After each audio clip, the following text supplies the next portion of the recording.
The glorious Quran is the last and final revelation of Allah subhanahu wa ta'ala, of Almighty God, revealed to His last and final messenger, Prophet Muhammad, peace be upon him. For any book to claim that it is a revelation from Allah subhanahu wa ta'ala, it should stand the test of time. Previously, hundreds and thousands of years back, it was the age of miracles. And Alhamdulillah, the glorious Quran is the miracle of miracles. Later on, more than 1,000 years back, when the glorious Quran was revealed, it was the age of literature and poetry. And Alhamdulillah, Muslim and non-Muslim scholars alike, they acclaim the glorious Quran to be the best Arabic literature present on the face of the earth. And Allah subhanahu wa ta'ala gives a challenge in the glorious Quran in Surah Baqarah, chapter number 2, verse number 23 and 24. وَإِن كُنْتُمْ فِي رَيْبٍ مِّمَّا نَزَّلْنَا عَلَىٰ عَبْدِنَا. And if you are in doubt as what we have revealed to our servant, Prophet Muhammad, peace be upon him, from time to time, فَأْتُوا بِسُورَةٍ مِّن مِّثْلِهِ. Then produce a surah somewhat similar to it. وَادْعُوا شُهَدَاءَكُم مِّن دُونِ اللَّهِ إِن كُنتُمْ صَادِقِينَ. And call forth your helpers and witnesses, if there are any besides Allah, if your doubts are but true. فَإِن لَّمْ تَفْعَلُوا. And if ye cannot, وَلَّن تَفْعَلُوا. And of a surety ye cannot. فَاتَّقُوا النَّارَ الَّتِي وَقُودُهَا النَّاسُ وَالْحِجَارَةُ أُعِدَّتْ لِلْكَافِرِينَ. Then fear the fire whose fuel is men and stone, prepared for those who reject faith. Here the Quran gives a challenge that try and produce a surah somewhat similar to it. And the shortest surah is hardly 3 verses. No one has been able to do it so far. And no one, inshallah, till eternity will ever be able to do it. But today, suppose a religious scripture in a very poetic fashion says that the world is flat. Will a modern man believe it? But naturally no. Because this is not the age of literature and poetry. This is the age of modern science and technology. So let us analyze whether the glorious Quran is compatible or incompatible to modern science. Whether it can stand the test of today, the test of modern science. According to Albert Einstein, the famous physicist and the Nobel Prize winner, science without religion is lame. And religion without science is blind. Let me repeat it. Science without religion is lame. And religion without science is blind. Let me remind you that the glorious Quran is not a book of science, S-C-I-E-N-C-E, but it is a book of signs, S-I-G-N-S. It is a book of ayats. And there are more than 6,000 signs, 6,000 ayats in the glorious Quran, out of which more than 1,000 speak about science. As far as my talk is concerned, I will only be speaking about scientific facts which have been established.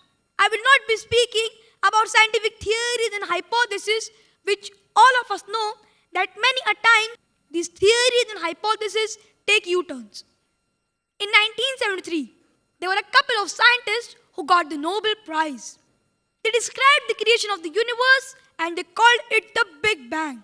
And they said that initially our universe, it was a primary nebula. Then there was a Big Bang. There was a secondary separation which gave rise to the galaxies, the stars, the planets, the sun, the moon, and the earth on which we live. The glorious Quran mentions this 1400 years ago in Surah Anbiya, chapter number 21, verse number 30. The ayah I started my talk with, and it says, أَوَلَمْ يَرَ الَّذِينَ كَفَرُوا. Do not the unbelievers see أَنَّ السَّمَاوَاتِ وَالْأَرْضَ كَانَتَا رَتْقًا فَفَتَقْنَاهُمَا. That the heavens and the earth were joined together before we clove them asunder. The glorious Quran says in Surah Fussilat, chapter number 41, verse number 11. Moreover, he comprehended in his design the sky when it was as smoke. He said to it and to the earth, come ye together willingly or unwillingly. They said, we do come together in willing obedience. Allah subhanahu wa ta'ala says that he said to the sky when it was as smoke, coming together along with the earth, willingly or unwillingly. They said, we come together in willing obedience. The scientists, they tell us that the initial celestial matter of the universe, it was in the form of gas. And the Arabic word used in the verse of Surah Fussilat, chapter number 41, verse number 11, is dukhan. Dukhan does not merely mean gas. It specifically means smoke. And today's scientists say that smoke is more closer and more scientific as compared to gas, since it was hot at that time. Imagine, the glorious Quran mentions that the initial celestial matter of the universe, it was in the form of smoke, which we have discovered recently. There may be skeptics or some non-Muslims who will say that it is nothing great that the glorious Quran speaks about astronomy, since the Arabs were very well advanced in the field of astronomy. I do agree with them that the Arabs were advanced in the field of astronomy, but I would like to remind them, it was centuries after the glorious Quran was revealed that the Arabs advanced in the field of astronomy. So, it was from the glorious Quran that the Arabs learned about astronomy, and not the vice versa.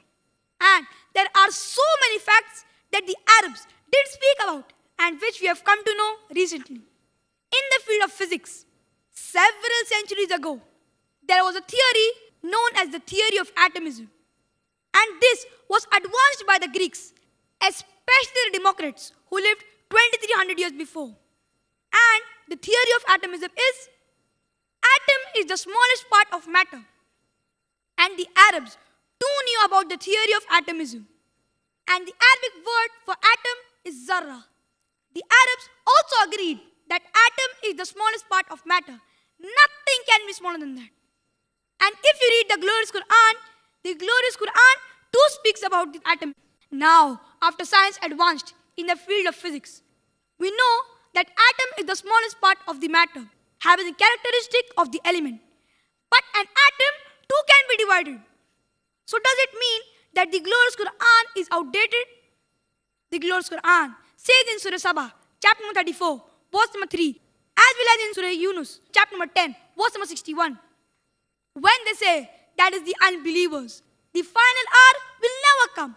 Tell them, it will surely come by the Lord, in whose knowledge is the unseen, and in whose record is the minutest detail of an atom. And there is nothing greater and smaller than the atom without being mentioned in his record. So the glorious Quran says that Allah subhanahu wa ta'ala has the knowledge of the unseen.